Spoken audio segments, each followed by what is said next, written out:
Bismillahirrahmanirrahim. Assalamualaikum warahmatullahi wabarakatuh.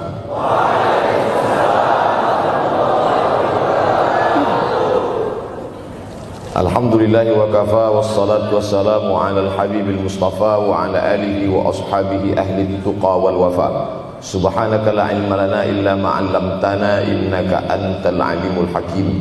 Rabbi shrah li sadri wa yassir li amri wahlul 'uqdatam min lisani yafqahu qawli. Yang sama-sama kita hormati bapak-bapak wakil rektor, tidak dapat saya sebutkan satu persatu, ketua takmir masjid, hadirin hadirat jamaah fardu subuh, bil khusus adik-adik mahasiswa mahasiswi, insyaallah kita semua dimuliakan Allah Subhanahu wa taala. Man shallas subha fi jama'atin, siapa yang salat subuh berjamaah, faka'annama shallal laila kullah, dapat pahala seperti salat sepanjang malam. Berarti kita sudah salat sepanjang malam, tapi tetap besok malam tahajud. Jangan karena sudah sholat subuh berjamaah lalu tidak lagi tahajud. Apalagi yang memang tak pernah tahajud, dan ini dijadikan alasan. Besok kalau ada orang membangunkan dia, bangun sholat tahajud, man shallas subha fi jama'atin faka'annama shallal laila kullah. Man shalla subha fi jama'atin, siapa yang salat subuh berjamaah, kana fi zimmatillah. Dalam hadis yang lain, siapa yang salat subuh berjamaah, maka sampai petang sampai malam nanti dia akan mendapatkan zimmatillah, tanggungan. Makna tanggungan, dipelihara, dijaga Allah zahir dan batin. Kalaupun dia mati hari itu, matinya dalam istiqamah dan husnul khatimah. Tapi dalam hadis ini cuma 3 Ustaz. Idza haddatsa kadzaba, bicara dusta. Wa idza wa'ada akhlafa, kalau berjanji ingkar. Wa idza tumina khana, kalau diberi amanah berkhianat. Dalam hadis lain, kalau sudah dilihat orang salat subuh berjamaah, insyaallah diselamatkan dari nifaq, kemunafikan dalam hatinya. Munafik diambil dari 3 huruf, nafaqa. Nafaq, panal, terowongan, 2 pintu, ada pintu masuk, ada pintu keluar, punya 2 wajah, berbeda zahir, berbeda batin. Tapi salah satu tanda adalah pada salat subuh. Mudah-mudahan Allah menyelamatkan kita dari sifat munafik. Makanya perempuan-perempuan kalau mau dapat suami yang selamat dari munafik, inilah dia pasukan salat subuh ini. Selesaikan aja dulu 8 semester.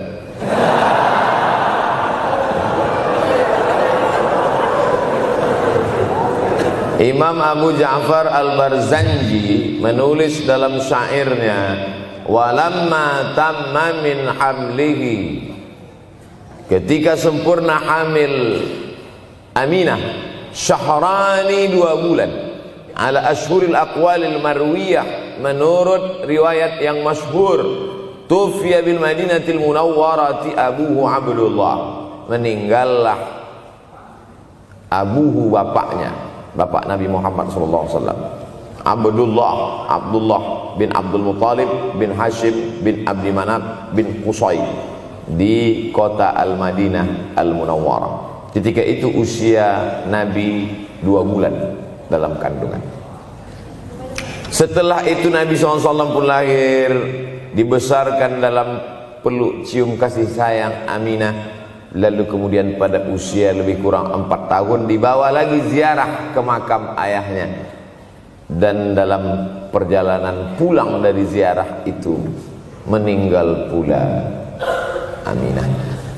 Apa pelajaran yang ingin diambil dari kematian ayah dan ibu Nabi ini? Banyak analisa sesuai dengan ilmu orang masing-masing. Bagi psikolog yang katanya pengaruh akal manusia itu dipengaruhi 4, maka kata mereka manusia ini berpikir itu dipengaruhi oleh pertama ayah, yang kedua ibu, yang ketiga bacaan, yang keempat lingkungan. Maka Allah ingin membersihkan Nabi Muhammad sallallahu alaihi wasallam dari 4 ini. Apakah akal Nabi Muhammad itu dipengaruhi oleh ayahnya? Tidak, karena dia tidak sempat bertemu. Apakah Nabi Muhammad SAW itu akalnya dipengaruhi oleh ibunya? Tidak, karena 4 tahun sudah meninggal dunia. Apakah Nabi Muhammad SAW itu dipengaruhi oleh bacaannya? Tidak, karena Nabi tidak bisa membaca. Walladzi ba'atsa fil ummiyina rasulan minhum. Allah yang mengutus dia kepada umat yang ummi, la yaktub wa la yaqra, tak menulis dan tidak membaca. Minhum, dan dia bagian dari mereka, dia juga tidak bisa tulis baca. Apakah Nabi Muhammad SAW itu dipengaruhi oleh lingkungannya? Tidak, karena di lingkungannya zina begitu bebas, tipu muslihat, dan dia tetap dengan jati dirinya bergelar Al-Amin, orang yang paling amanah menurut para psikolog. Tapi ada analisa lain. Mengapa ayahnya meninggal ketika dia berusia 2 bulan dalam kandungan, dan belum sempat pula dia mendapatkan kasih sayang seorang ibu? Di situ pula dia meninggal dunia, ibunya saat dia berusia 4 tahun. Maka salah satu analisanya adalah Allah ingin menjaga Nabi Muhammad SAW tidak sempat durhaka pada ayah dan ibunya, karena orang yang durhaka tak layak menjadi rasul utusan Allah Subhanahu wa ta'ala.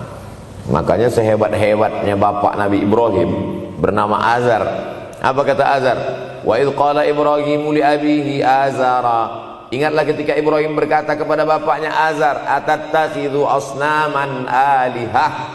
Mengapa engkau menjadikan berhala ini sebagai Tuhan, wahai bapakku Azar? Apa jawab Azar? La illam tantahi, kalau kau tidak berhenti menceramahi saya, la arjumannaka, aku lempar engkau pakai batu. Wahjurni maliya, tinggalkan aku untuk waktu yang sangat lama. Pergi sana, kata Azar. Apa jawab Nabi Ibrahim alaihissalam? Salamun alaika, selamat untukmu wahai ayahku Azar. Aku akan memohonkan astaghfirulaka rabbi, memohonkan ampun kepada Allah dosa-dosamu supaya diampunkan Allah.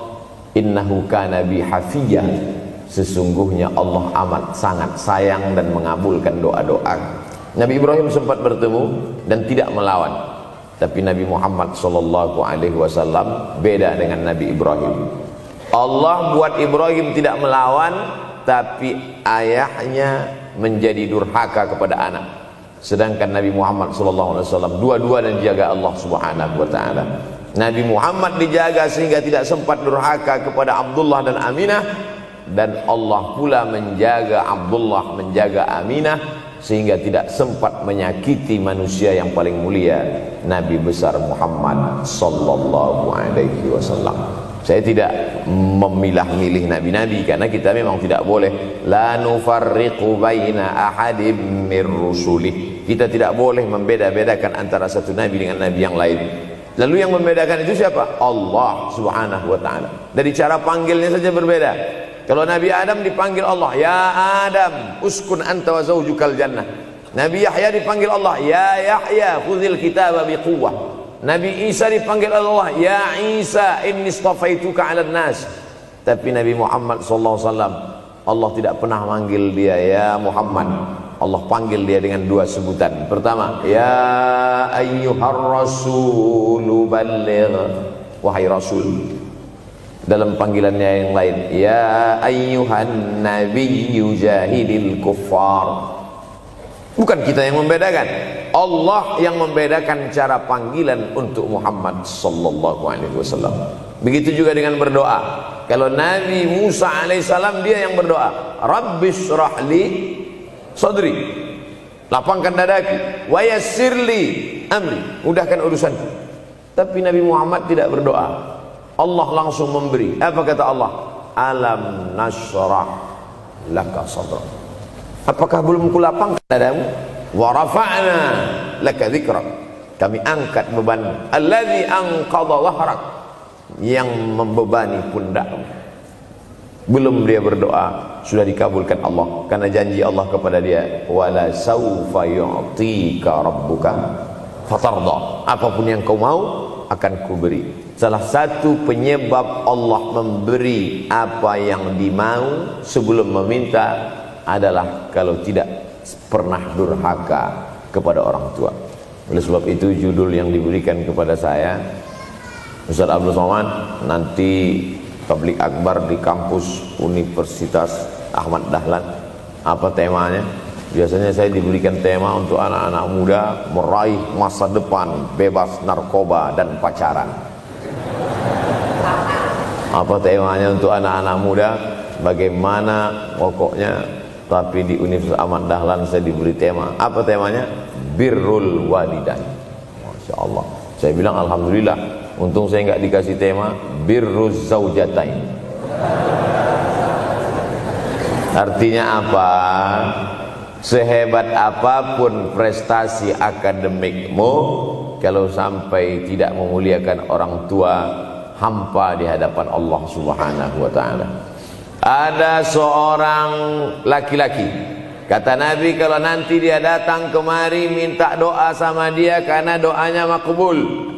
Sahabat heran, karena sahabat itu definisinya man laqiyan Nabi sallallahu alaihi wasallam wa amana bihi wa mata 'alal Islam. 3 definisi sahabat. Orang yang berjumpa dengan Nabi, beriman dengan Nabi, dan matinya dalam keadaan Islam, maka itu disebut dengan sahabat menurut ilmu hadis.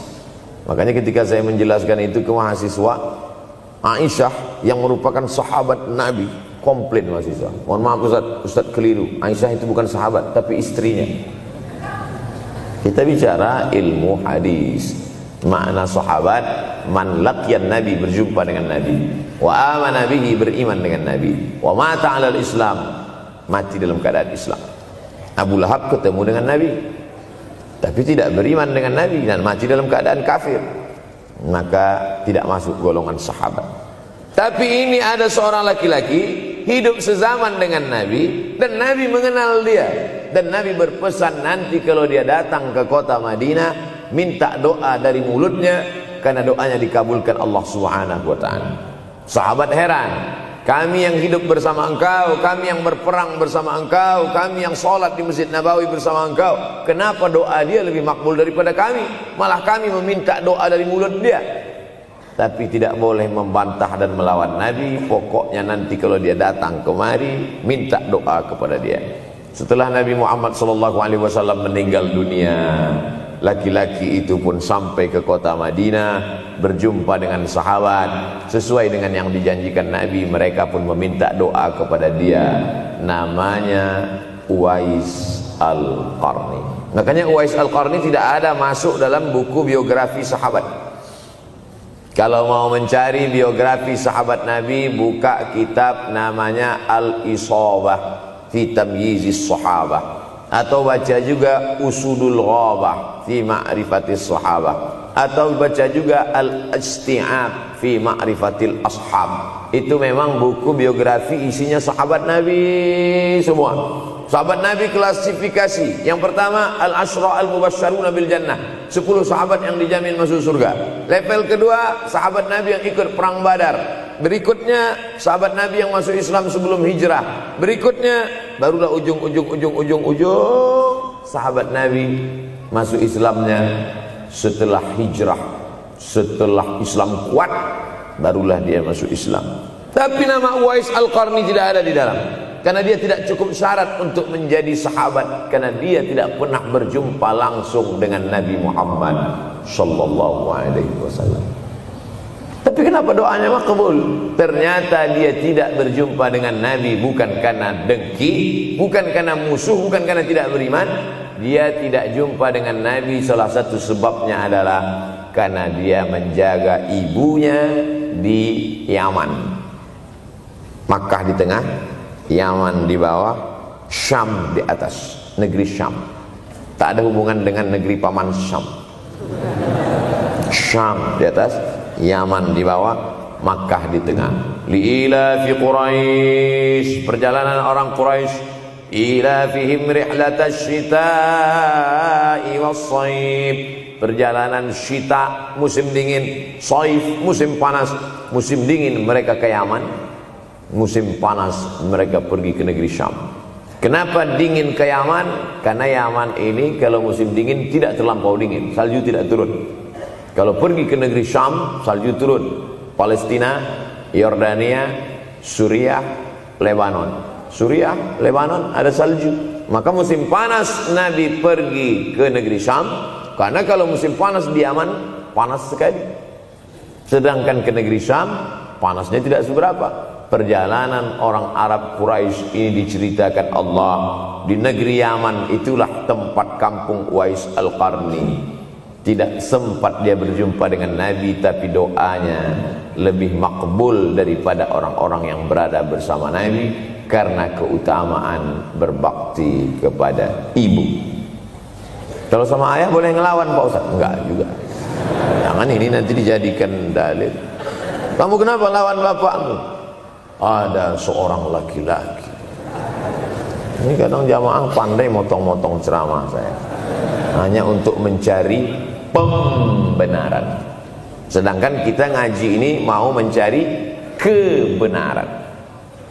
1000 dalil bagi orang untuk mencari kebenaran, tapi ada 1001 hujjah untuk orang yang suka mencari pembenaran. Nah, jadi kalau saya bicara tentang ibu, sesungguhnya ayah sudah masuk. Karena tanpa ayah kita juga bukan apa-apa dan bukan siapa-siapa. Walaupun jatah ayah sepertiga, sedangkan ibu lebih daripada itu. Man ahaqqun nas bi husni suhbati. Siapa orang yang paling layak mendapatkan baktiku ya Rasulullah? Ummuka. Summa man, siapa lagi? Ummuka. Summa man, siapa lagi? Ummuka. Summa man, abuka. Itu yang menyusun itu Nabi SAW, bukan saya. Itu makanya ibumu, ibumu, ibumu, bapakmu. Kenapa Nabi 3 kali? Kenapa Nabi menyebut laki-laki 1 kali, perempuan 3 kali? Karena ibumu mengandung, ibumu melahirkan, ibumu menyusukan. Siapa yang mau dapat 3 kali? Coba yang 3 ini. Mengandung, melahirkan, menyusukan. 3 ini belum bisa dilakukan oleh laki-laki dimanapun. Adapun merubah wajah sudah bisa. Makanya ada lady boy, wajah lady, betis boy. Tapi untuk mengandung tidak bisa. Ana Rahman, aku ini Rahman, kata Allah. Syaqaqtur rahim wa ja'altu lahu isman min ismi. Aku ciptakan satu makhluk di dalam perut perempuan, maaf, namanya rahim, dari namaku. Ini yang belum bisa dibuat dokter dimanapun di dunia ini, menciptakan rahim, belum bisa. Andai terpecah rekor ini, maka kebanggaan luar biasa bagi LGBT. Tidak bisa, sampai hari kiamat tidak akan bisa, janji Allah. Karena Allah mengatakan dalam hadis qudsi, Ana Rahman ja'altu lahu isman min ismi. Maka ada satu makhluk dalam perut perempuan yang diciptakan, diambil dari Asmaul Husna. Sehebat-hebatnya laki-laki, dari ujung rambut sampai ujung kaki tidak ada di tubuhnya ini yang diambil dari Asmaul Husna, tak ada. Bahwa namanya dari Asmaul Husna ada, Abdus Somad. Tapi ada makhluk di badannya diambil dari Asmaul Husna, itu hanya ada pada perempuan. Oleh sebab itu perempuan luar biasa. Makanya kampus Universitas Ahmad Dahlan memuliakan perempuan. Mana perempuan? Di atas letaknya. Makanya saya tidak terlalu berani mendongak ke atas. Begitu hebatnya perempuan. Perempuan adalah ibumu, perempuan adalah istrimu, perempuan adalah anakmu, perempuan adalah adikmu. Maka saat engkau memuliakan perempuan, engkau sedang memuliakan 4 aspek dari kehidupan. Ketika Nabi Muhammad SAW diutus Allah ke atas muka bumi ini, salah satunya adalah mengajarkan manusia bagaimana menempatkan pada posisinya. Posisi dia adalah tempat kita menumpang. Ketika ada seorang laki-laki yang sudah sukses diwawancarai, siapa orang yang paling berjasa dalam hidup Anda? Dulu waktu saya merantau ke Yogyakarta, belum ada apa-apa, saya sempat numpang di rumah dia selama 4 bulan.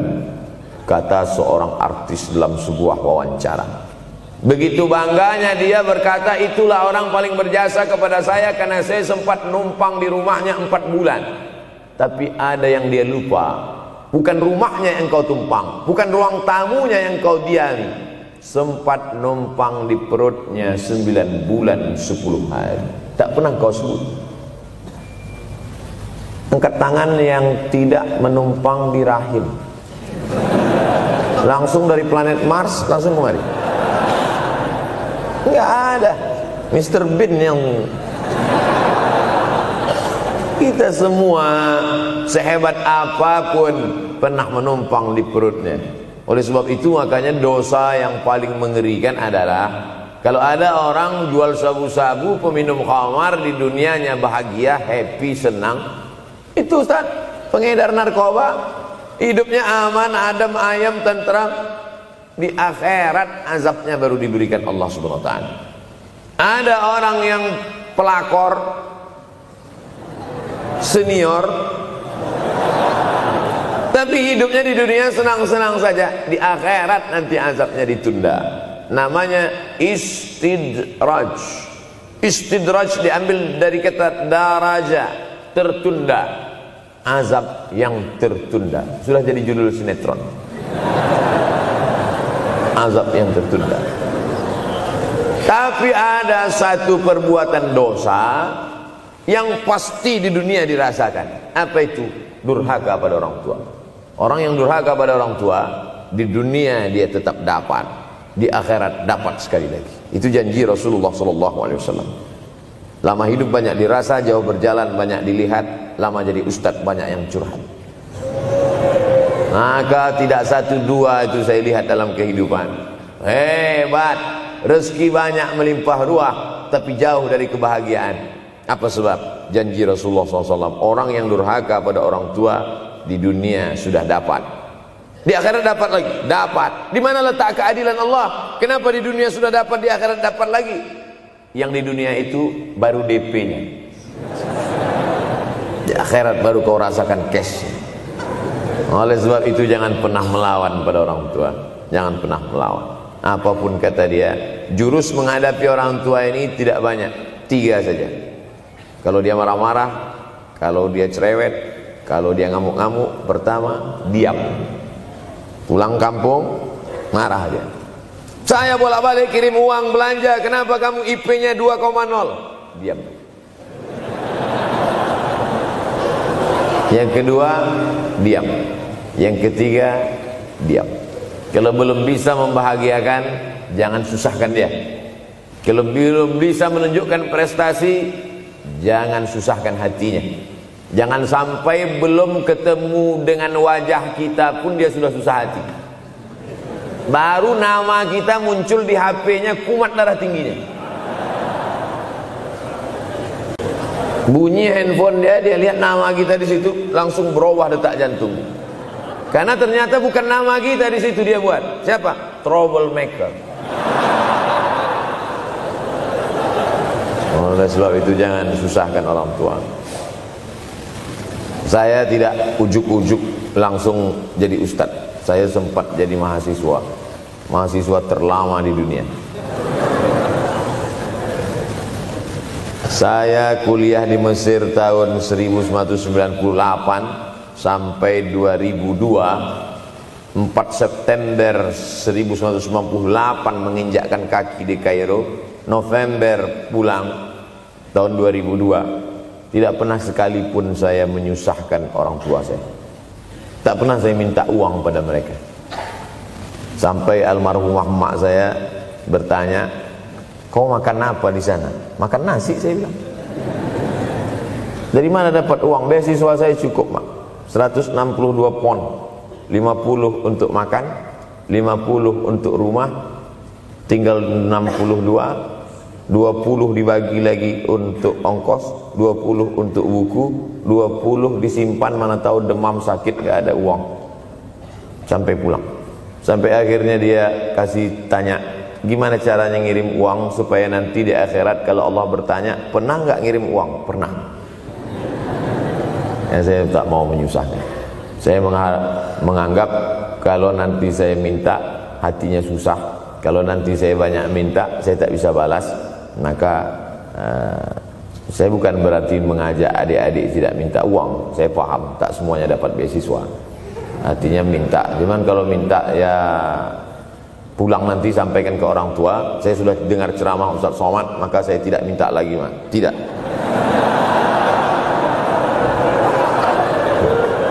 Tapi tolong dirapel setahun sekali aja.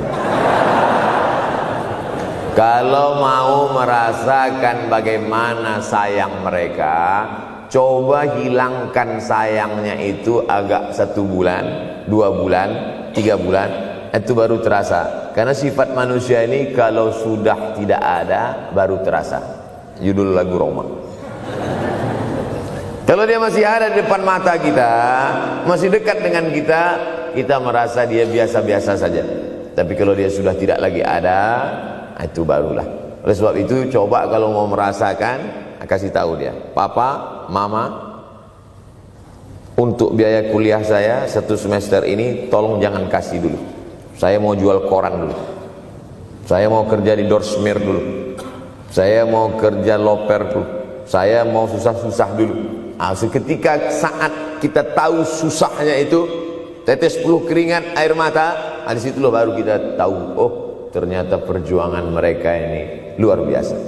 Saya tidak bicara ceramah saja, tapi dalam kehidupan saya pribadi dulu saya laksanakan, saya pernah buat, saya pernah kerjakan. Tapi tidak saya rencanakan itu, saya harus begini, tidak. Memang bagian dari takdir hidup. Mungkin tidak minta uang itu karena jauh ke Mesir. Kalau seandainya dekat, sering juga minta. Memang dikondisikan saya untuk terbang jauh ke Mesir, lalu kemudian setelah jauh itu tidak meminta, tapi kemudian setelah pulang berjumpa, sempat bersama orang tua. Bulan Maret 2019 kemarin baru meninggal dunia ketika saya sedang ceramah di Madura, Pulau Madura, diundang oleh sahabat saya, kakak kelas di Mesir dulu, Dr. Fauzi Tijani. Dan pagi itu rencananya mau ziarah ke makam Kiai Khalil di Pulau Madura. Begitu mau ziarah langsung dapat SMS, segera pulang karena orang tua meninggal dunia. Akhirnya saya langsung ke airport Surabaya dan langsung pulang. Sebelum malam sudah tiba pemakaman. Artinya apa? Penyesalan panjang, kenapa tidak mencium tangan orang tua, kenapa tidak? Karena saya pikir masih lama ya. Ini satu kekeliruan. Di mana-mana selalu saya sampaikan, jangan pernah berpikir usianya masih lama walaupun dia sehat. Karena sehat walafiat, tidak ada kurang satu apapun. Masih lama. Ternyata apa yang terjadi? Berangkat hari Sabtu, hari Ahad tausiah, hari Senin pagi, tanpa sebab, tanpa penyakit. Oleh sebab itu kalau masih hidup orang tuamu di rumah, pulang. Tapi jangan ini jadikan alasan. Besok enggak masuk kelas, kemana? Pulang semua.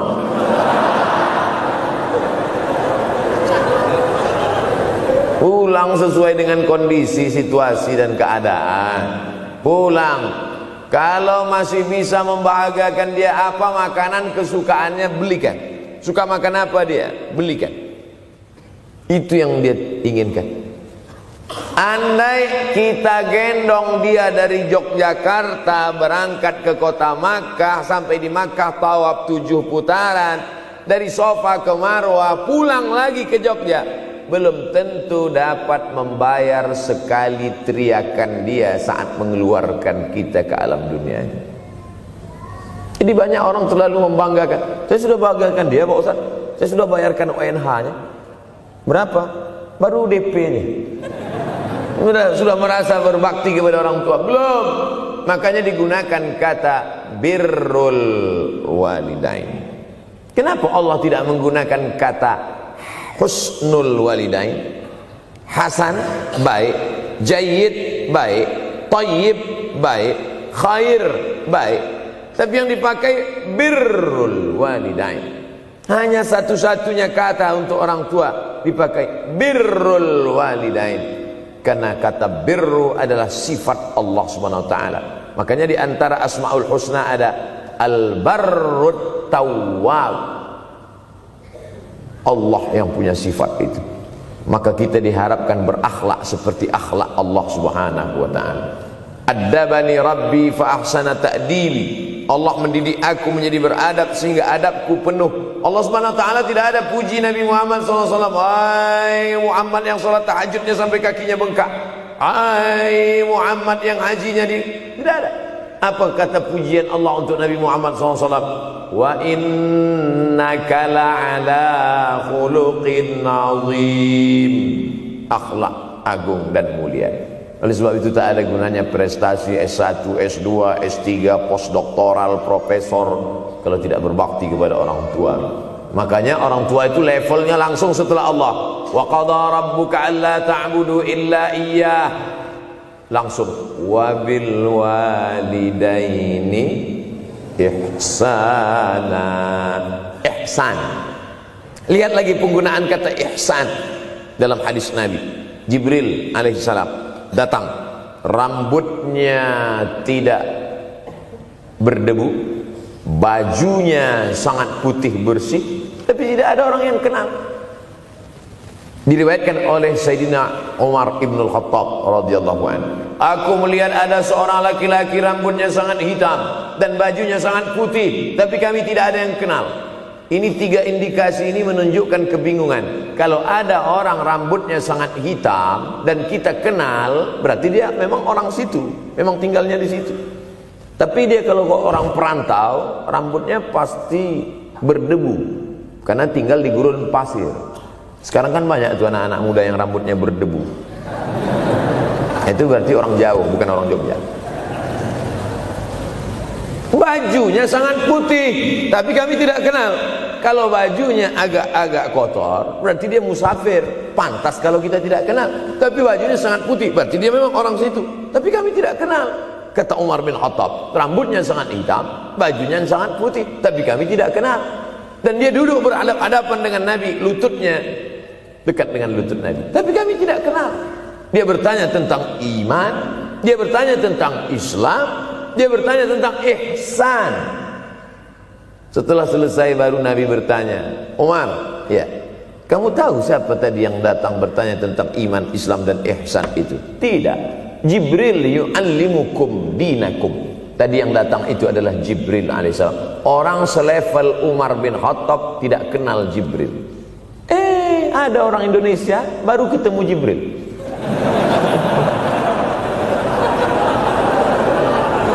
Umar bin Khattab kalau lewat di suatu jalan, kalau Umar bin Khattab lewat jalan Sudirman, maka setan lari ke jalan lain. Ini ada orang satu perjalanan sama setan, ngaku kenal dengan Jibril alaihissalam. Makanya kalau baca hadis, satu hadis, tapi analisa dari hadis itu banyak sekali. Umar tidak kenal dengan Jibril kecuali setelah Nabi Muhammad SAW yang bercerita mengenalkan. Dari mana Nabi tahu? Nabi dapat wahyu dari Allah Subhanahu wa ta'ala. Tapi ada analisa lain. Apa maknanya? Allah menggunakan kata ihsan untuk orang tua, Nabi menggunakan kata ihsan untuk Allah. Ihsan untuk Allah, anta'budallaha ka'annaka tarah, kau sembah Allah seakan-akan engkau melihat dia. Fa in lam takun tarah, kalau kau tidak bisa melihat dia, fa innahu yarak, sesungguhnya dia yang selalu melihatmu. Tidak pernah putus ihsan. Ihsan Allah kepada kita, tidak pernah putus pengawasan Allah. Bagaimana ihsan kita kepada orang tua? Tak pernah putus bakti walaupun dia sudah meninggal dunia. Makanya kita tetap membaca walaupun dia sudah masuk liang lahat, jam 2 malam bangun, Rabbil firli wali walidayya warhamhuma kama rabbayani shaghira. Ada seorang sahabat Nabi namanya Sa'ad. Sa'ad sudah jadi bahasa Indonesia. Banyak juga orang Indonesia laki-laki sifat Sa'ad. Orangnya Sa'id, artinya bahagia. Sa'adah, kebahagiaan. Jenenge sapa? Pangadah. Itu dari bahasa Arab. Sa'adatun, bahagia. Datanglah seorang laki-laki bernama Sa'ad menjumpai Nabi sallallahu alaihi wasallam. Ya Rasulullah, wahai Rasulullah, ummi matat, ibu saya sudah meninggal dunia. Afa atasaddaqu anha, kalau saya bersedekah kira-kira pahalanya sampai apa tidak untuk almarhumah ibu saya? Kata Nabi, tasaddaq, silakan engkau bersedekah. Ayu sadaqatu afdal, sedekah apa yang paling afdal? Saqiyul ma, memberi air minum. Memberi air minum, niatkan untuk almarhum almarhumah, kata Nabi, tasaddaq, silakan sedekah. Langsung tanpa pikir panjang, apa kata Sa'ad? Idzan ahfiru bi'ran, kalau begitu saya gali sumur sekarang juga, sumurnya saya wakafkan dengan niat almarhumah. Oleh sebab itu, yang orang tuanya sudah meninggal dunia, pulang dari sini jangan gali sumur, cukup telepon, assalamualaikum, sumur bor. Cari pondok pesantren yang kesulitan air, pergi ke kaki-kaki gunung, orang mencari air satu jerigen mikul 5 km jalan. Di situ tempat minum lembu, kerbau, di situ juga mereka mengambil air. Cari, galikan, mengalir air sumur untuk mereka, mengalir pula sampai ke liang lahatnya. Itu bakti kita. Pulang dari sini, cari pondok pesantren, panti jompo, panti yatim. Assalamualaikum Bapak pimpinan yatim, saya lihat ini kamar mandinya sedikit, orang ngantri banyak, keran air tidak ada. Gimana ini? Berapa lagi yang perlu sumur bor di sini? Kami perlu kira-kira 5. Insya Allah. Bapak mau bantu? Enggak, nanya-nanya aja. Nih, ini akan menolong di hadapan Allah Subhanahu wa ta'ala. Tapi kalau dia masih hidup, masih ada, senangkan hatinya. Pulang dari Universitas Ahmad Dahlan Yogyakarta dengan membawa selembar kertas. Apa itu? Transkrip nilai semester ini IP 4. Siapa yang tidak bangga? Bangga orang tua. Saya pulang dari Mesir, saya bawa ijazah LC. Satu lagi ijazah dari Maroko, MA. Ini mak, ijazah LC MA. Saya tidak lihat dia nampaknya tak bahagia.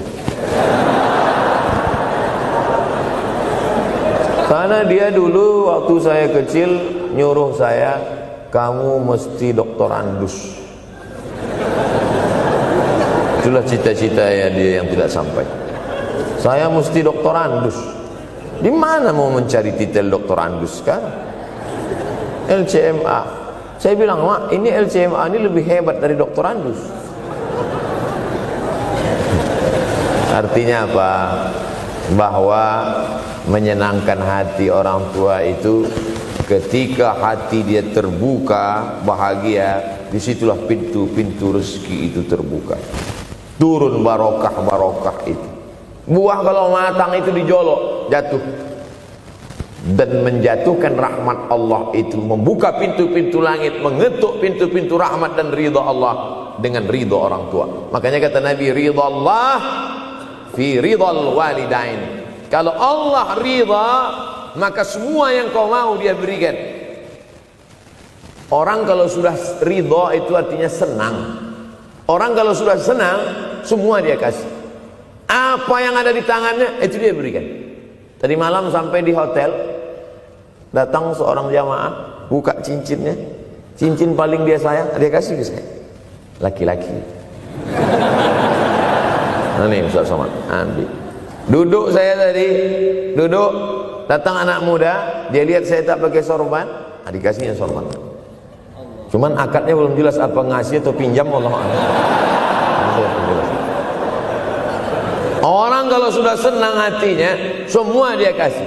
Begitulah orang kalau sudah dapat ridha Allah Subhanahu wa ta'ala. Kita baru berharap dapat ridha Allah. Makanya habis salat subuh selalu diajarkan, raditu billahi Rabba, aku ridha engkau sebagai Rabbku ya Allah. Apakah Allah ridha terhadap kita? STJ, status tak jelas. Cara mendapatkan ridha Allah, pancing dengan ridha orang tua. Senangkan hatinya, terbuka pintu rezeki. Makanya sulit hidup kita, sempit. Dari kerut kening kita udah kelihatan. Kenapa? Karena tidak ada ridha Allah akibat tidak pernah menyenangkan hati orang tua. Senangkan orang tuamu, jadikan dia seperti raja, maka rezekimu akan melimpah seperti rezeki raja-raja. Bukan hadis Nabi, dapat saya dari grup WhatsApp. Senangkan saja hatinya, apa yang dia mau beri, tapi dengan cara yang halal. Nah, ini harus dalam kurung syarat dan ketentuan berlaku.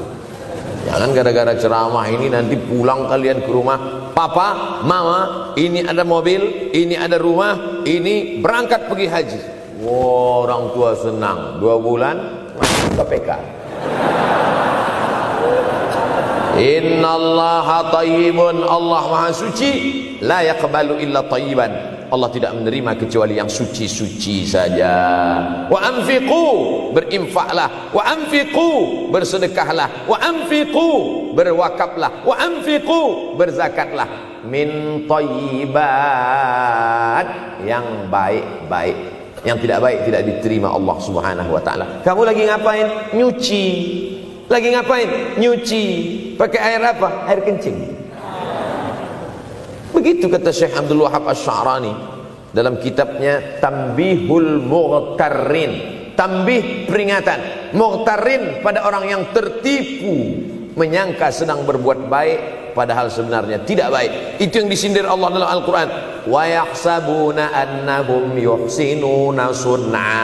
Mereka menyangka sedang berbuat baik. Ini juga tidak betul. Niatnya sudah baik, membahagiakan orang tua, tapi caranya tak betul. Mama, papa, alhamdulillah kuliah saya sudah selesai, ini skripsi saya.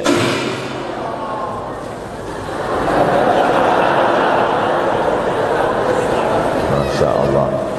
Bayangkan kalau kiamat tiba-tiba terjadi. Begitulah agaknya terkejutnya kita. Kiamat terjadi tapi belum sempat berbakti kepada orang tua. Dosa belum sempat meminta maaf. Silap dan salah, berapa kali kita kencing di kainnya yang bersih.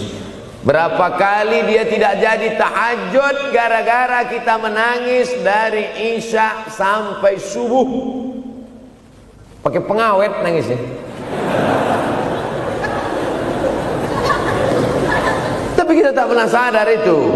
Kita menganggap kita di dunia ini dibesarkan angin. Kita menganggap kita ini bangsawan, bangsa yang hidup di awan. Berapa kali dia tidak jadi sholat duha gara-gara kita kencing. Berapa kali nasi yang sudah mau disuap masuk ke mulutnya tak jadi.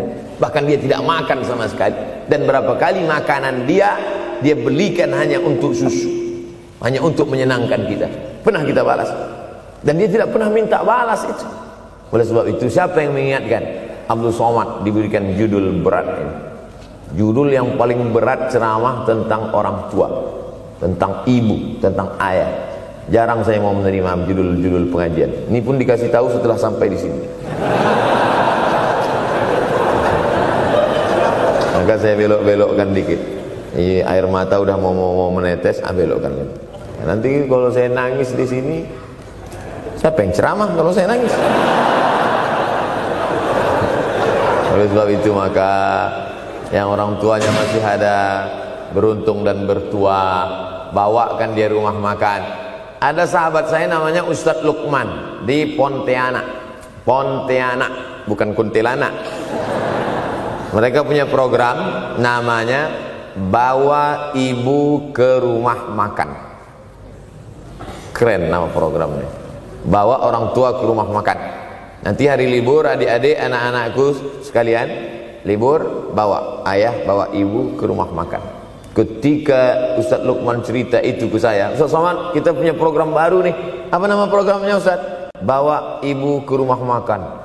Alhamdulillah Ustadz Lukman, seluruh rumah makan di Pekanbaru tempat tinggal saya itu, semua sudah saya bawa. Emak almarhumah saya bawa sup tunjang, saya bawa rendang, saya bawa goreng ayam, saya bawa goreng puyuh, saya bawa. Cuman ada rumah makan ular sawah itu yang tak saya bawa singgah. Lain dari itu sudah saya bawa. Tak ada penyesalan dalam hati. senangkan hatinya. Apa pakaian yang dia suka? Orang tua itu tidak minta yang besar, asal ada sih. Pulang dari Yogyakarta sampai ke rumah, ini tadi ada nampak sedikit tanda terkenang, kalau banyak makan sendiri. Ketika dia senang melihat itu, bahagia hatinya, nampak senyum di tepi bibirnya, pada saat itulah rahmat Allah terbuka. Pada saat itulah ridha Allah datang. Mengapa sulit mencari pekerjaan? Mengapa payah mencari penghidupan? Salah satu yang mempersempit ridha Allah itu adalah karena tidak berbakti kepada orang tua. Oleh sebab itu maka judul tema yang diberikan birrul walidain, berbakti kepada orang tua, bahagiakan. Ini ada juga ini anak-anak yang sudah sukses ini, papa, mama sudah meninggal, papa jangan risau, silakan terbang ke Yogyakarta, ada adik di sana, silakan terbang ke Surabaya, ada kakak di sana, silakan terbang ke Kuala Lumpur, ada keluarga di sana, jangan hiraukan. Kata bapaknya, kalian terbangku saja kalian pikirkan, kemana aku hinggap tak kalian pikirkan. Ada sebagian orang ketika ibunya meninggal dunia, marah dia, mengamuk dia anggap kebahagiaan itu sudah hilang, padahal membahagiakan orang tua dua-dua adalah tanggung jawab kita. Kalau dua-duanya sudah tidak ada Pak Ustadz, masih ada keluarga. Ada keluarga. Al-khalah bimasabatil saudara ibu, kakak ibu, adik ibu, sama seperti ibu. Sambung lagi silaturahim, buat dia senang, buat dia bahagia. Man ahabba yubsatalahu fi rizqihi, siapa yang mau lapang rezekinya, wa yunsa'alahu fi azarihi, dipanjangkan umurnya, falyasil rahimahu, hendaklah dia menyambung tali silaturahim. Saya ceramah di satu kota. Sampai di kota itu saya melihat rumah besar, megah, mewah, seperti istana. Cuman saya segan mau nanya, nggak mungkin saya tanya, Pak, ini hasil dari apa? Saya tengok, saya ngangguk. Kawan-kawan saya yang ikut di situ seperti ngelihat kucing semuanya. Mantap. Setelah duduk, makan, habis makan, minum, habis itu Sohibul Bait yang punya rumah pun cerita. Ustadz Abdul Somad, iya Pak. Dulu ini hanya bambu-bambu yang dikasih daun, yang dikasih terpal. Tempat apa Pak? Tempat ibu saya buat pengajian. Setiap tahun dibuat begitu. Pasang tiang-tiang kayu, pasang terpal, daun-daun, pengajian ramai. Sampai akhirnya saya berkata, Bu, pengajian kita hentikan saja, stop. Saya tidak sanggup lagi pasang tenda, pasang terpal ini. Tapi akhirnya apa kata ibu saya? Nanti setelah saya tidak ada, pengajian ini terus kamu buat. Allah bukakan pintu rezeki Ustaz Somad. Inilah yang terjadi sekarang. Saya belikan orang tua saya itu rantai, saya belikan gelang, saya belikan cincin. Bulan depan saya datang, sudah nggak ada lagi. Mana gelangnya Mak? Nggak ada. Mana rantainya Mak? Nggak ada.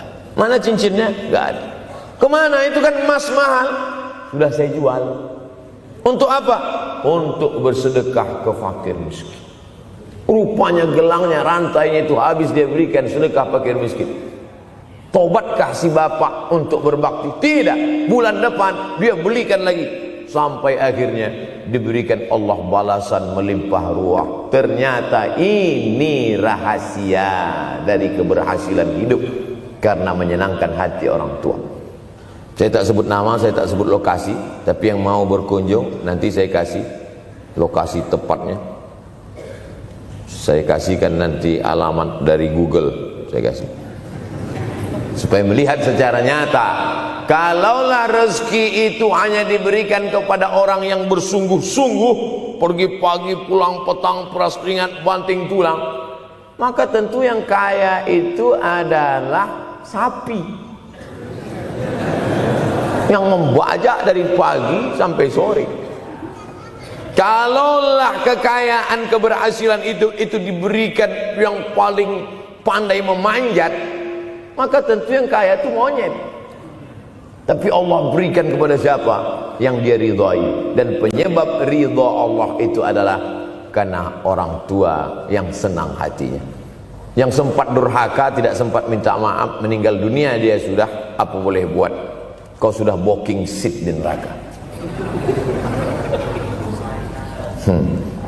Yang sudah sempat durhaka, tidak sempat minta maaf, meninggal dunia gara-gara dia pecandu narkoba, pemabuk, pezina, mati. Orang tua dalam keadaan susah. Berapa kali saya ketemu ibu-ibu selesai pengajian, pergi saya ke tempat parkir, ibu tua 70 tahun menangis. Ibu nangis kenapa bu? Anak saya Pak Ustaz. Kenapa dia? Disuruhnya saya jual tanah. Mama jual tanah. Untuk apa mama megang tanah? Udah tua aja pun jual. Mestinya anak itu yang menyenangkan hatinya di hari tuanya, bukan malah menyuruh jual tanahnya. Jual tanah supaya dia bisa bangun rumah, jual tanah supaya dia bisa menyekolahkan anak-anaknya. Na'udzubillah. Sudahlah tidak membahagiakan, malah menyusahkan. Ustaz, anak saya nyuruh saya jual tanah saya supaya dia senang, supaya dia dapat duit. Gimana nih Pak Ustaz? Mungkin si ibu berharap saya menjawab, ibu sabar aja ya bu, sabar ya. Ibu salah tanya bu. Kalau mau sabar cari ustadz lain, ada spesialis sabar, bukan saya. Begitu dia kasih tahu, anak saya maksa saya jual tanah saya, Pak Ustadz gimana? Mana alamat rumah anaknya? Mana? Saya mau datang. Mana? Anak durhaka, neraka jahanam tempat kau.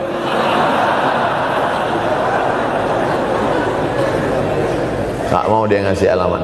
Rupanya dia takut nanti anak saya malah marah sama saya, Pak Ustadz. Saya kasihan. Mudah-mudahan Allah berikan kekuatan pada ibu.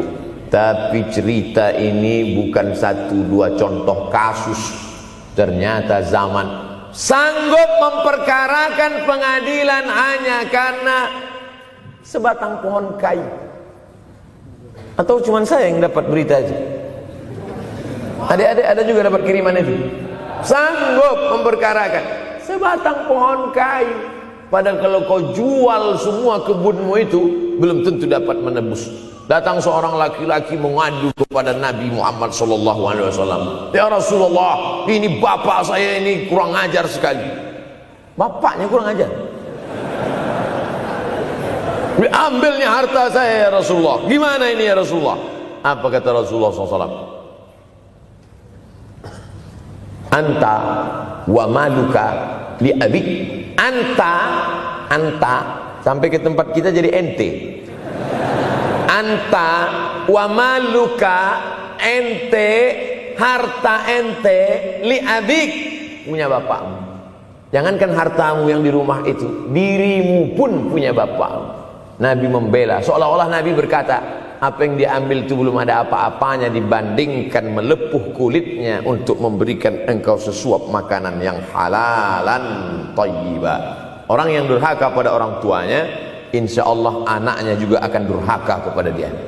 Oleh sebab itu maka jangan pernah durhaka. Kalau sempat durhaka lalu kemudian meninggal dunia dia Pak Ustaz, sudah meninggal pun tetap masih bisa berbakti. Pertama dengan doa, kedua dengan sodakoh. Kalau kebetulan rezeki banyak sodakoh.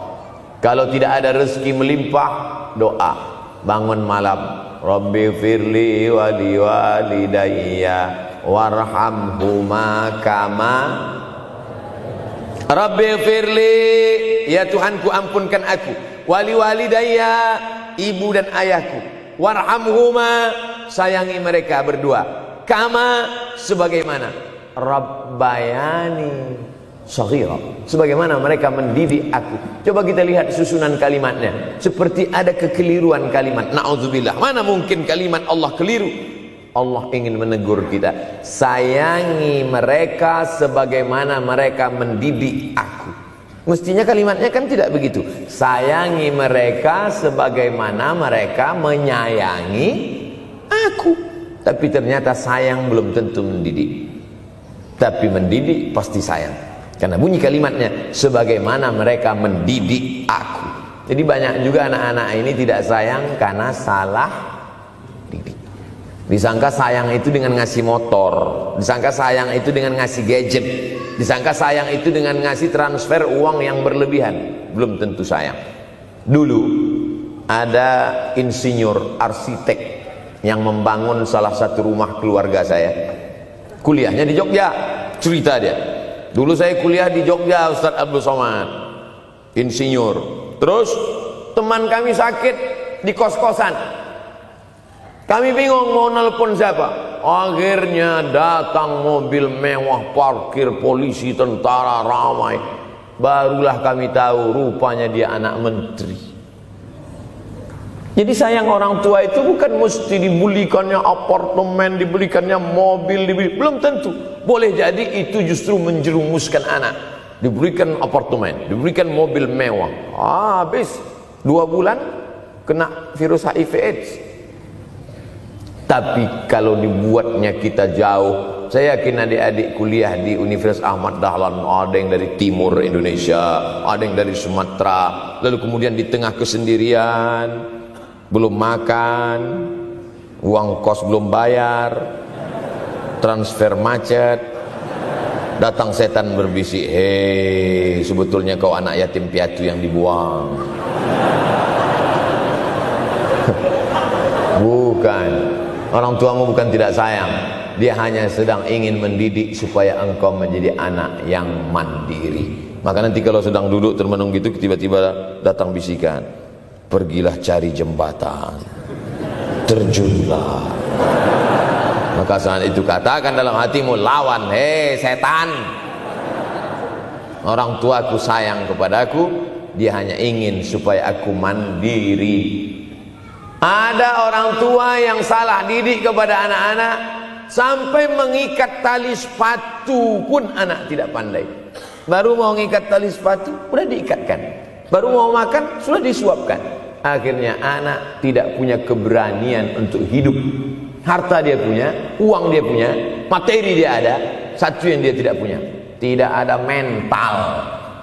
Tapi anak-anak, adik-adik Universitas Ahmad Dahlan adalah orang yang punya keberanian untuk hidup. Betul? Yang di hadapan saya ini, siapa yang tidak punya keberanian hidup? Ini yang jam 5:30 masih belum hidup lagi. Tidak punya keberanian untuk hidup, hidupnya terlambat. Tapi mahasiswa Universitas Ahmad Dahlan punya keberanian untuk hidup. Bahkan mungkin dia lebih dulu hidup daripada saya.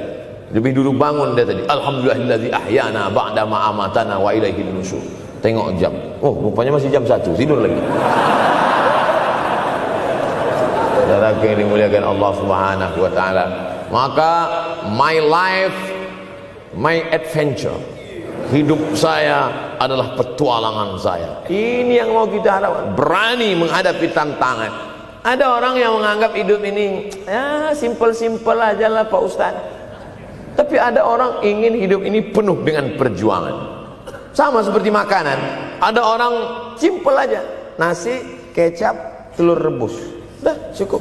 Tapi ada orang mau ada goreng ayamnya, ada rendangnya, ada supnya, ada tom yamnya, ada lengkap semua. Begitu juga hidup ini. Ada orang yang simpel aja, ambil goreng ikan, makan.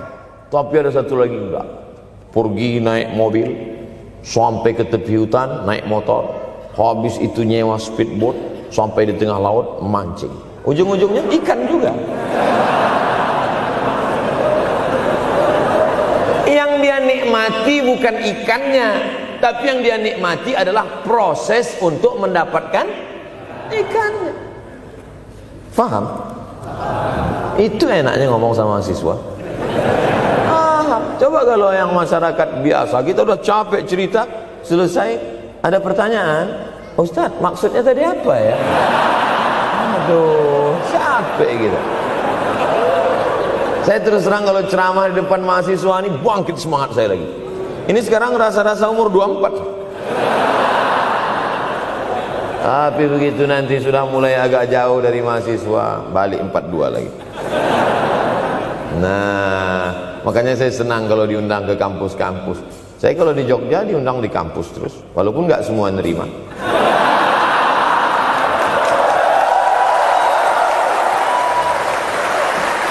saudaraku yang dimuliakan Allah Subhanahu wa taala, maka kita harus sering-sering bersama. Apa ini takbir? Takbir itu ngusir setan. Tadi saya ceramah jam 4:30. Sekarang sudah jam 5:30 Artinya saya sudah ceramah 70 menit. Ini sudah keluar dari kode etik. Karena di mana-mana saya ceramah 60 menit. Kenapa bisa Ustaz Somad ceramah 70 menit di Universitas Ahmad Dahlan ini? Kenapa? Semangat. Semangat yang membuat kita. Padahal berdiri lagi. Tahan. Belum sarapan lagi. Tahan. Artinya apa? Yang membuat kita kuat itu bukan materi, bukan makanan, tapi semangat. Maka jangan sempat kehilangan semangat. Bangkitkan semangat. Semangat terus. Semangatnya apa? Semangat ingin membahagiakan orang tua. Kalau lupa, tulis. Biasanya mahasiswa ini kan suka lupa. Tulis di dinding kamar. Semangat bahagiakan calon mertua.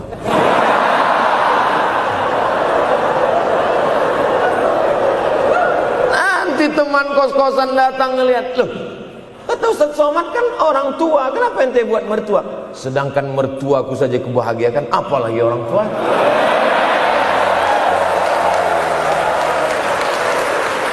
Begitu hebatnya. Cuman kadangnya kita hanya mendapat ini hanya di sinetron-sinetron saja. Real nyatanya di mana? Datanglah ke Universitas Ahmad Dahlan.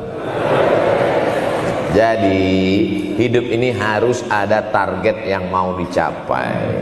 Banyak orang targetnya nggak benar. Saya ingin menjadi orang yang punya kepribadian, Pak Ustadz. Rumah pribadi, mobil pribadi. Target bahagiakan orang tua. Gaji pertama kalau kerja nanti umroh. Oh, gitu. Ma, doakan. Nanti kalau aku kerja insya Allah gaji pertama nanti memberangkatkan umroh. Syukur-syukur nggak usah diomongkan dulu, kasih surprise. Senang. Mama, ayah, ini gaji pertama. Dia buka, tengok 700.000.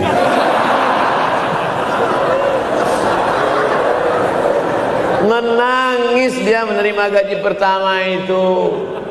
Bukan karena harunya sikit. Gitu dia buka amplop, oh kok setitik dong. Haru dia. Kenapa setiap mendapat hadiah dari anak, orang tua selalu meneteskan air mata? Karena kita tidak pernah besar dalam pandangan matanya. Kita sehebat apapun, kita tidak pernah besar di matanya. Di pandangan ibu ayah kita, kita adalah anak kecil yang tapak kakinya 2 jari, panjangnya sejengkal. Maka jangan pernah ceramahi orang tuamu. Jangan mentang-mentang sudah mahasiswa pulang, ayah sini, mama sini, dulu assalamualaikum. Bisa. Karena kita tidak pernah besar di mata orang tua. Kita tetap kecil. Walaupun kamu sudah menikah, sudah punya istri, sudah punya anak, kau tetaplah anak-anak dalam pandangan dia. Oleh sebab itu jangan sok besar, jangan sok hebat. Kalau ada pesan yang ingin mau disampaikan, jangan melalui mulut kita, dipinjam mulut orang lain. Tokoh masyarakat, alim ulama, dia ngajinya di mana? Ada yang mau kita perbaiki, jilbabnya mungkin kurang panjang, mungkin ada kebiasaan dia yang kurang baik. Sementara kita udah ngaji, sudah belajar di Universitas Ahmad Dahlan, sudah terpelajar, membuat dia mau menjadi orang baik.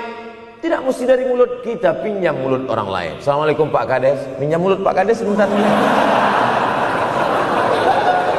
Pak Kades, ayah saya kan orangnya baik sama Pak Kades. Iya, nanti kalau saya ngomong dia nggak dengar.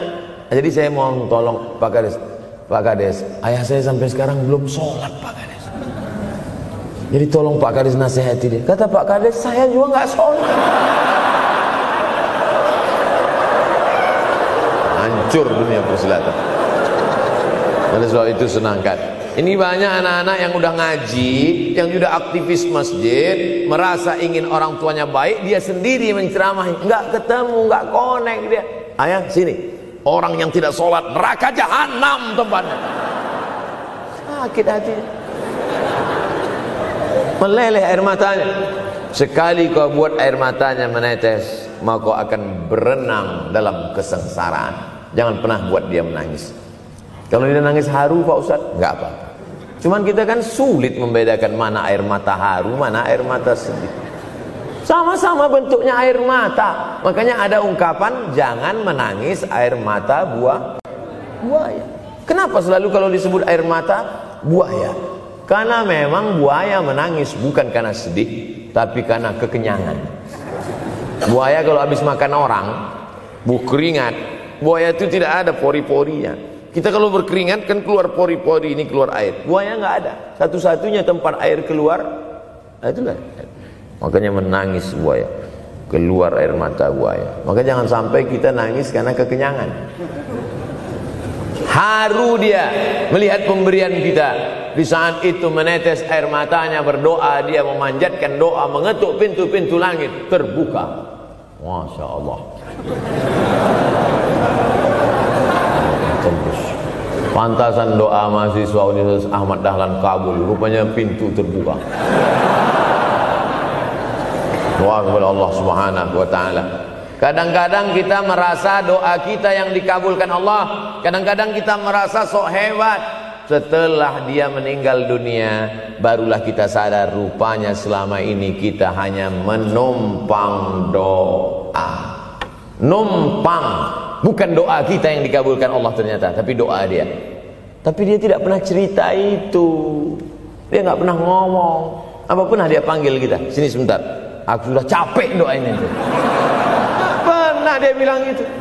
Dia cukup mengadu tengah malam, ya Allah, anakku ini jadikan dia berhasil kuliahnya, ya Allah. Sudah hampir 14 semester nggak selesai-selesai. Dia mengadu kepada Allah Subhanahu wa taala. "Ma, aku susah ini sekarang." Susah kenapa? Skripsiku ditolak terus.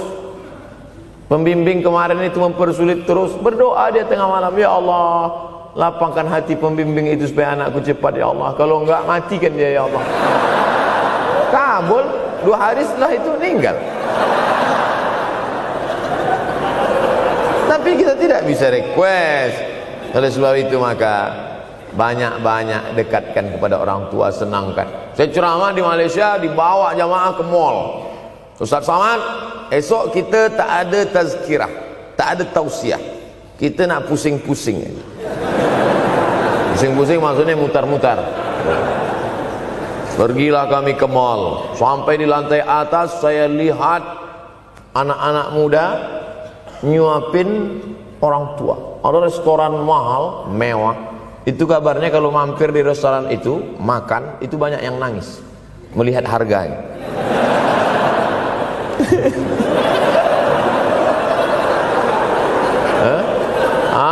Ada saya lihat anak-anak muda yang ganteng-ganteng, perempuan yang cantik-cantik menyuap orang tua. Orang tua yang sudah tak berambut, sudah perempuan tak berambut lagi, rontok saking tuanya, kulit sudah keriput. Duduk, didorong pakai kursi roda, dibawa ke mall, sampai di situ diberikan restoran tercanggih, termahal, dia sendiri yang menyuapkan makanan. Ternyata bagi saudara-saudara kita Tionghoa, salah satu mengundang berkah menyenangkan orang tua. Itu keyakinan mereka. Kok kenapa yang dikasih makan? Ya oke lah. Ajaran kita mengajarkan tapi kita tak amalkan. Ketika tetangga, kawan, sahabat kita mengamalkan, rezekinya melimpah, baru kita heran. Dia kok kaya ya? Iyalah, dia kan punya tuyul. Tuyul mana bisa bawa duit banyak? Nih keberkahan. Oleh sebab itu, jangan cuma sekedar ngaji-ngaji aja. Pulang dari sini, kalau memang tinggal di Yogyakarta atau di luar nanti pas liburan, sisihkan uang, bawa dia ke mall, bawa dia ke restoran, senangkan hatinya, bawa dia jalan-jalan. Cuman tetap juga yang logis. Kalau dia udah tua, janganlah dikasih kacang goreng.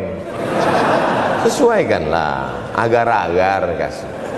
Ini nggak perlu dikunyah. Kiri kanan gol, kiri kanan gol. Orang tua bawa kasih kacang, menyiksa itu. Saudara yang dimuliakan Allah Subhanahu wa taala, kenikmatan yang terbesar adalah ketika orang tua masih ada bersama kita.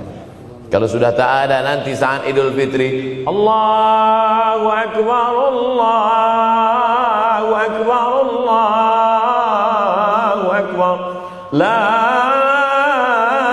ilaha, barulah menetes air mata. Mama.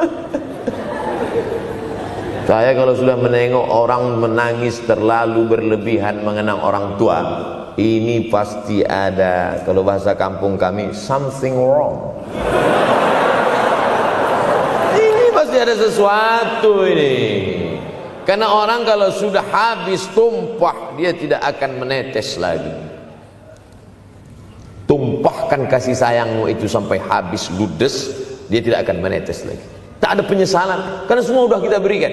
Kalaupun menangis hanya tetesan kasih sayang. Tapi kalau sampai mencakar dinding, mama, ini pasti. Saya kalau ada orang yang menyesal sampai mencakar dinding, mau saya antukkan aja kepala yang gede. Dulu waktu hidup kenapa enggak waktu? Sekarang udah mati baru kau menangis kan? Senanda. Nah, tapi tentu sesuai kemampuan kita, karena kata Allah, la yukallifullahu nafsan illa usaha. Allah tidak membebani orang lebih dari semestinya. Ustaz ceramah sampai jam berapa ini? Sampai jam 6 insyaallah. Saya mau lengkapkan. Jam kita sama tuh. Oh sama, jam 6. Jam 6 maka saya ceramah 90 menit nanti di Universitas Ahmad Dahlan.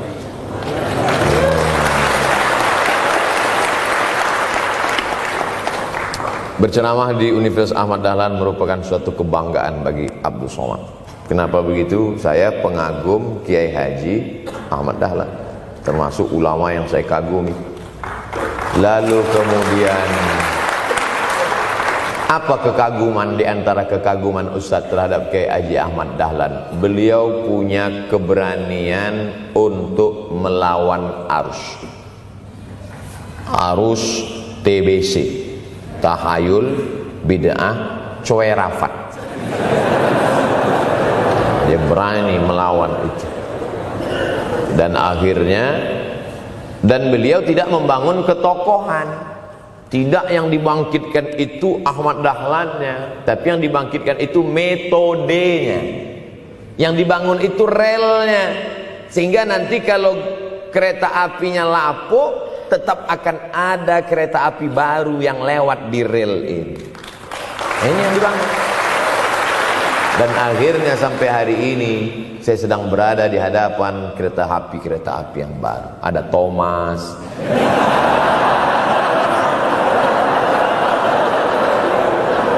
Kok Ustaz tahu Thomas? Anak saya paling suka itu.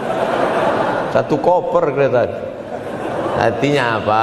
Bangun rel, maka akan ada lokomotif baru. Dunia boleh berganti, zaman boleh berubah. Idza waqa'an ala ahadikumul qiyamah, kalau kamu sudah mau mati, wa fi yadihi fasilah, di tanganmu ada bibit korma. Sudah mau mati, di tangan ada bibit korma. Apa yang kita lakukan? Ada sebagian orang kalau sudah mau mati, ya wes gua aja lah. Kalau di tanganmu ada bibit korma, gali-gali tanah sedikit, tanamkan. Untuk apa nanam korma sudah mau mati? Bukan kita sempat memakan manisnya, tak sempat bermaung di bawah daunnya yang rindang. Bukan kita yang menikmati, tapi ada orang lain dan pahalanya mengalir ke makam kita. 28.000 ibadah mengalir ke makam Kiai Haji Ahmad Dahlan. Angka 28.000 itu dari mana Pak Ustaz? Angka mahasiswa Universitas Ahmad Dahlan. Ustaz tahu dari mana? Ya makanya kalau orang ngomong tuh dengar. Makanya saya kalau diundang ceramah, Ustaz nanti sebelum ceramah kita ada acara makan dulu. Ya selama itu saya diam aja. ngumpul-ngumpulkan bahan. Jangan pernah melihat modal materi, tapi kuatkan usaha dan tawakal. Nih, bantuan cuma 6 miliar, tapi ternyata keperluannya berapa? 126 miliar. Tapi buktinya jadi masjid yang besar. Kalau diikutkan modal, mana mungkin cukup? Maka begitu juga dalam menatap hidup ke depan. Kamu kenapa belum juga nikah? Modalnya besar Pak Ustaz. Terus gimana? Nunggu yang gratisan aja lah. Kan begitu, usaha, tawakal, doa. Nah, bagi yang masih lajang, yang mau nikah, itu kalau bisa doanya jangan sir, agak jahar dikit. Ya Allah, umur udah 40. Dengar sama sebelah, loh belum mas katanya, belum. Bodoh.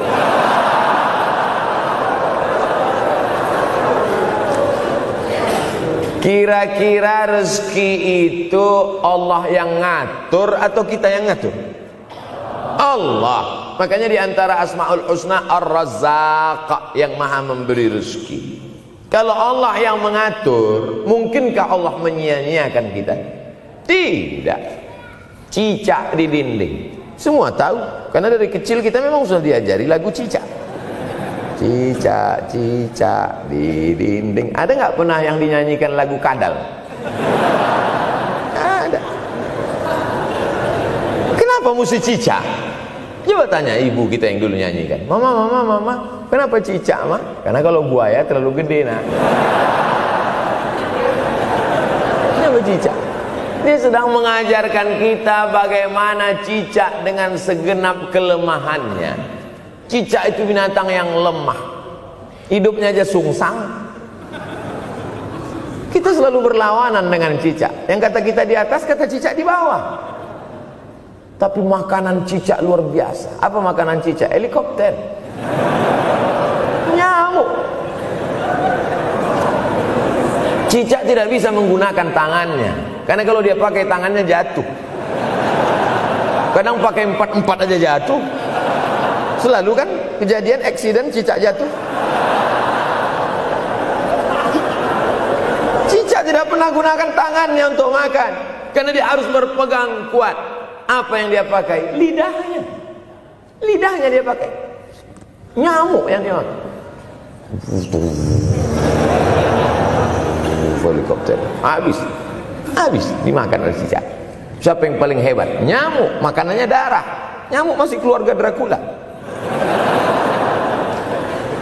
Tapi Allah SWT mau mengajarkan jangan putus asa, gunakan potensimu, apapun yang terjadi gunakan. Ini sekarang banyak anak-anak muda nih kehilangan semangat. Kalau engkau kehilangan beras masih bisa hidup 3 bulan. Kalau engkau kehilangan air masih bisa hidup 3 hari. Tapi kalau kau kehilangan semangat, kau hanya hidup 3 detik. Tik, tik, tik, mati. Oleh sebab itu jangan sampai kehilangan semangat. Bahasa kitanya putus asa. Sampai dingin tuh lontong. Bukan karena ceramah terlalu lama, bukan. Sampai dingin itu sarapan pagi gara-gara mahasiswa. Ente kenapa? Galau Ustaz. SMS nggak dibalas, telepon nggak diangkat. La ilaha illallah Muhammad Rasulullah. Mahasiswa seganteng ini, sehebat ini, begitu cepat putus asa. Saya aja setua ini, sekurus ini masih banyak yang mau. Lihat tuh komen-komen di Instagram, baca tuh komen-komen di YouTube. Ustadz, jadikan aku yang kedua ya. Masa kalian anak-anak muda gagah perkasa, bangkitkan semangatmu, takbir. Banyak yang belum ketemu jodoh. Saudara yang dimuliakan Allah Subhanahu wa taala, maka bangkitkan semangat. Tapi yang namanya semangat ini tidak bisa bangkit dengan banyak. Kita lihat orang bersemangat, pede di depan orang, pede luar biasa. Dia kok pede sekali? Pakai sandal. Banyak juga yang semangat, pede luar biasa, rupanya pakai jimat. Kita pede kita bukan karena sabu-sabu, bukan karena narkoba. Pede kita karena kita sudah serahkan semuanya pada Allah. Inna sholati wa nusuki wa mahyaya wa mamati lillah. At-tahiyatul mubarakatun sholawatun thayyibatu lillah. Tapi tetap satu. Jangan nanti mentang-mentang udah dengar ceramah saya at-tahiyatul mubarakatun. Dalam hati saja. Ini bukan punyaku ya Allah, ini semuanya punya Engkau, punya Engkau.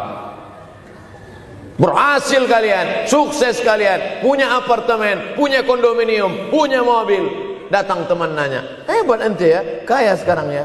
La haula wala quwata illa billah. Tapi ngomongnya setelah berhasil. La haula wala quwata itu setelah berhasil atau sebelum? Setelah semua dipuji orang, hebat ente sekarang ya. La haula wala quwwata. Bukan punya saya, punya Allah. Tapi sekarang banyak orang salah. Ente kok enggak kerja? La haula.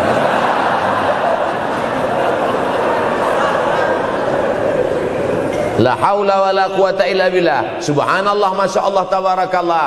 Menunjukkan manusia lemah, tak punya apa-apa. Dia ingin berkata, ini hanyalah punya Allah. Begitu juga dengan acara ini. Kenapa acara di masjid? Kenapa acara di kampus kemarin ramai melimpah ruah? Bukan karena panitia, bukan karena Ustaz Abdul Somad, bukan karena baleho yang besar, tapi la haula wala quwata illa billah. Pulang dari sini, bangkitkan semangat, senangkan hati orang tua, kejar prestasi, terus kuliah. Mudah-mudahan semuanya selalu mendapatkan kebaikan. Amin ya rabbal alamin. Terima kasih atas segala perhatian. Mohon maaf atas segala kesilapan dan kekhilafan. Abdul Somad, hamba Allah yang fakir, mohon maaf. Berpisah kita di tempat ini, tapi kita tak pernah putus dalam persahabatan, karena kita selalu bersama, jauh di tempat, dekat di doa. Terima kasih. Wassalamualaikum warahmatullahi wabarakatuh.